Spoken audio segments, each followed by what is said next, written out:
অন্নপূর্ণা যোজনার 12 পাতার ফর্ম নিয়ে প্রশ্ন তুলেছে বিরোধী দল তৃণমূল কংগ্রেস। দলের বেলেঘাটা কেন্দ্রের বিধায়ক কুণাল ঘোষ রাজ্য সরকারের নতুন এই নিয়ম নিয়ে এবং প্রক্রিয়া নিয়ে একাধিক প্রশ্ন তুলেছেন। নির্বাচনী প্রতিশ্রুতি অনুযায়ী 1 জুন থেকে রাজ্যের সকল মহিলাকে মাসে 3,000 টাকা করে দেওয়ার দাবিও জানিয়েছেন তিনি। কুণাল ঘোষ বলেছেন, ভোটের আগে যারা অন্নপূর্ণার যোজনার 1 পাতার ফর্ম দিয়ে মা বোনেদের প্রতিশ্রুতি দিয়েছিলেন যে ফর্ম ফিল আপ করলেই লক্ষ্মীর ভান্ডারের টাকা বেড়ে মাসে 3,000 টাকা হয়ে যাবে, এখন তারাই কি বাড়ি বাড়ি গিয়ে এই নতুন 12 পাতার ফর্ম ফিল আপ করে দিয়ে আসবেন? শ্রমিক ভট্টাচার্য বলেছেন, ভুয়ো প্যান কার্ডের মতো লক্ষ্মীর ভান্ডারেও অনেক ভুয়ো আছে।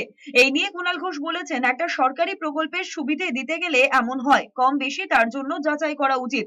লক্ষ লক্ষ মানুষকে এই প্রকল্পের আওতায় আনা হয়েছিল, সেখানে সবাই ছিল কম বেশি। 12 পাতার ফর্ম একজন মা বোনকে তার জেনুইনিটি দেখার জন্য কি প্রয়োজন, তার সংসারের খুঁটিনাটি এইভাবে তথ্য সংগ্রহ করা হচ্ছে কেন?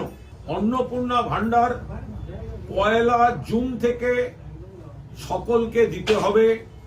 যারা লক্ষ্মীর ভান্ডার পান সেই মহিলাদের যা প্রতিশ্রুতি ছিল, আপনারা ভোটের আগে কিন্তু কোনো মাপকাঠির কথা বলেননি।